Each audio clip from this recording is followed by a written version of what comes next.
আপনাদের নেতা হিসাবে আমি আপনাদেরকে নির্দেশনা দিব, আপনাদের সহকর্মী হিসাবে আপনাদেরকে আমি অনুরোধ করব।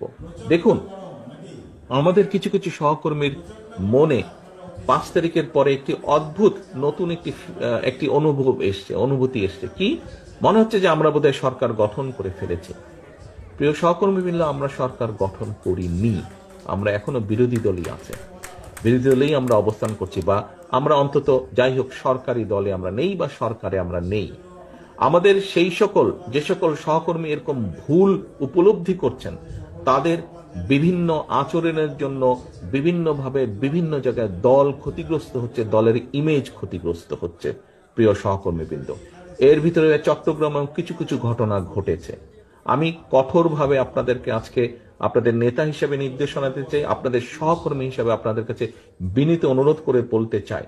দেখুন, আপনারা এখানে প্রত্যেকটি উপস্থিত 859 জন প্রত্যেকটি মানুষ, আপনারা এক একজন বিএনপির প্রতিনিধি। আপনারা এক একজন কিন্তু বিএনপির প্রতিনিধি। আপনার এলাকায়, আপনার যেখানে আপনি থাকেন, যেই যতটুকু জায়গা নিয়ে আপনার পরিচিতি, আপনাকে প্রত্যেকটা মানুষ আপনাকে চেনে বিএনপির একজন কর্মী বা বিএনপির একজন নেতা হিসেবে। হলেন আপনি বিএনপির, হলেন আপনি যুবদল, স্বেচ্ছাসেবক, ছাত্রদল, শ্রমিক দল, তাঁতি দল, যেটাই হন না কেন, এন্ড অফ দ্য ডে আপনাকে মানুষ, আপনার যদি নাম হয়ে থাকে এরশাদুল্লাহ, আপনাকে ও বিএনপির এরশাদুল্লাহ, আচ্ছা, এইভাবে আপনাকে কিন্তু মানুষ চিনে। ও নাজিম, ও বিএনপির নাজিম, আচ্ছা, এইভাবে কিন্তু মানুষ আপনাকে চিনে। অর্থাৎ আপনি পরিচিত বিএনপির প্রতিনিধি হিসাবে। প্রিয় সহকর্মীবৃন্দ, আপনি যখন আপনার নিকট আত্মীয় স্বজনের বাসায় যান, আপনি নিশ্চয়ই আপনার চলাফেরা, কথাবার্তা, উঠা বসাতে এমন কিছুর পরিচয় দেন যাতে সেই আত্মীয়র মনে আপনার সম্পর্কে কোনো নেগেটিভ ধারণা না হয়। এটি নর্মালি আমরা করি না, এটি নেগেটিভ ধারণা না হয়। সহকর্মীবৃন্দ, আপনি যখন এলাকায় পরিচিত বিএনপির প্রতিনিধি হিসাবে, কেন আপনি এমন কিছু করবেন? আপনার যেই কথা, আপনার যেই বিহেভিয়ার, আপনার যেই কাজের দ্বারা দলের ইমেজ, দল ক্ষতিগ্রস্ত হবে, কেন আপনি এটা করবেন? আপনার এলাকার মানুষ তো আপনারই স্বজন, আপনারই তো আপনজন।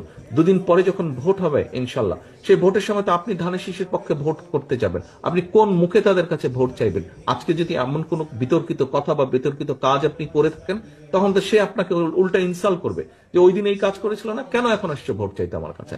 এই কথা আপনাকে শুনতে হবে। আমাদের পক্ষে সম্ভব না। আমরা বিশ্বাস করি না দামি নির্বাচনে, আমরা বিশ্বাস করি না নিশিরাতের নির্বাচনে, আমরা বিশ্বাস করি না ব্যালট চুরির নির্বাচনে। আমরা বিশ্বাস করি জনগণের কাতারে। একজন নোয়াখালীর একজন বোন বলেছেন কিভাবে এই দেশের মা বোনেরা বিএনপিকে ভোট দেয়। আমরা সেই ভোটে বিশ্বাস করি, যেখানে মানুষ লাইনে দাঁড়িয়ে নিরাপত্তার সাথে স্বচ্ছভাবে, স্বাধীনভাবে, মুক্তভাবে, ভয়হীনভাবে ভোট দিয়ে যাবে। আমরা সেই নীতিতে বিশ্বাস করি, এবং সেটি যদি অর্জন করতে হয়, আপনাদেরকে আজকে কিন্তু অনেক কিছুর পরিবর্তন করতে হবে। উঠা বসা, চলাফেরা, কথাবার্তা আপনাদের পরিবর্তন করতে হবে আপনাদের নিজেদের। বারে বারে আমি বলছি, জনগণকে সাথে রাখুন, জনগণের সঙ্গে রাখুন। সহকর্মীবৃন্দ, আপনি ক্ষমতায় যাবেন না। এখানে উপস্থিত মানুষ, একটি মানুষও ক্ষমতায় যাবেন না।